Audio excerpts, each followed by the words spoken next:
And there's reports of unprovoked firing by Pakistani Rangers in Arnia area. As per the BSF, there's unprovoked firing which was started by Pakistani Rangers on BSF posts in the Arnia sector.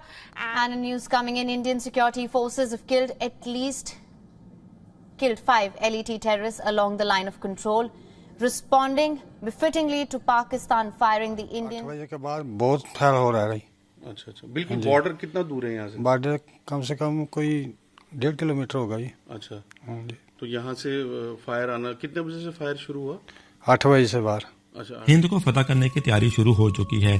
ISI ने खामोशी से हिंदुस्तान पर attack करना शुरू कर दिया है, मगर इस चीज का जिक्र पाकिस्तानी मीडिया पर आपको कहीं भी दिखाई नहीं देगा, जबकि हिंदुस्तान के सारे मीडिया चैनल्स और वहां की पब्लिक खून की आंसू रो रही है।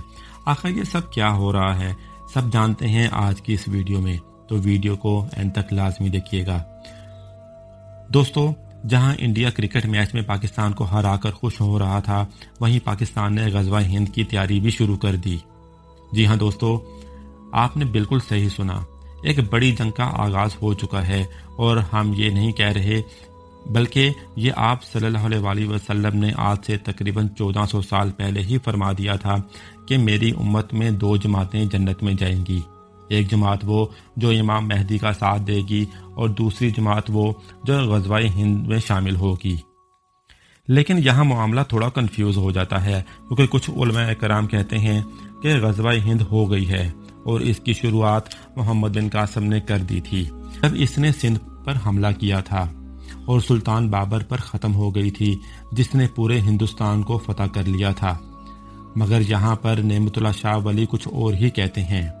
जी हाँ दोस्तों, नेमतुल्लाह शाह वली ने आज से तकरीबन 850 साल पहले कुछ पेशीनगोइयाँ की थीं। उन्होंने कहा था कि पूरे हिंदुस्तान पर बाबर की हुकूमत कायम होगी, और वो हो भी गई।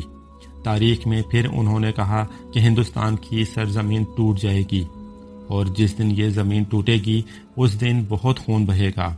और ये बात भी आप सब ने देखी कि कैसे 1947 में हिंदुस्तान टूट गया और कितने ही मुसलमानों का खून पानी की तरह बहाया गया। मगर बात सिर्फ यहीं तक नहीं रुकती, इसके बाद भी कुछ पेशीनगोइयाँ अभी रहती हैं, जो कि नेमतुल्लाह शाह वली ने बताई थीं। उनके मुताबिक तुर्की, चीन और पाकिस्तान मिलकर हिंदुस्तान पर हमला करेंगे और पूरे हिंदुस्तान को फतह कर लेंगे। ये काम दज्जाल के ज़हूर से 40 साल पहले होगा, यानी कि दज्जाल के आने से पहले 40 साल तक हिंदुस्तान में मुस्लिम बादशाह की हुकूमत होगी। दोस्तों, आज की बात कर लें तो ये गज़वा हिंद शायद ना ही हो, क्योंकि अभी हम इस हालत में हैं ही नहीं कि हिंदुस्तान को फतह कर सकें।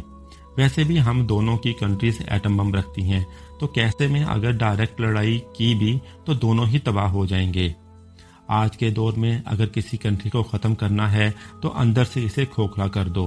मिसाल के तौर पर पाकिस्तान को खोखला करने की तैयारी चल रही है, इसीलिए अफगानिस्तान और भारत के बॉर्डर्स पर हमारी आर्मी लड़ रही है, मगर फिर भी अंदर से TTP और बलोचिस्तान की मुख्तलिफ तहरीकें चल रही हैं। इसी तरह कराची और सिंध में भी आज़ादी की तहरीकें बगावत पकड़ रही हैं। इतनी सारी टेंशन से हमारी आर्मी लड़ रही थी कि ऐसे में पूरे पाकिस्तान के लोग अपनी ही आर्मी के खिलाफ बगावत पर उतर आए हैं। तो नहीं पता, लेकिन पाकिस्तान को इसी तरह दुश्मन ने खोखला कर दिया है। तो फिलहाल हमें अपनी ही फिक्र करनी चाहिए, फिर जाकर हम कहीं काफरों के मुल्क हिंदुस्तान को फतह कर सकेंगे। इसी के साथ आज की इस वीडियो का इख्तिताम होता है। अब हमारी मुलाकात होगी अगली किसी वीडियो में। तब तक के लिए आप हमारे चैनल RMTV को जल्दी से सब्सक्राइब कर लीजिए और बेल आइकन पर लाजमी क्लिक करें, ताकि आइंदा आने वाली वीडियो का नोटिफिकेशन आपको मिल सके।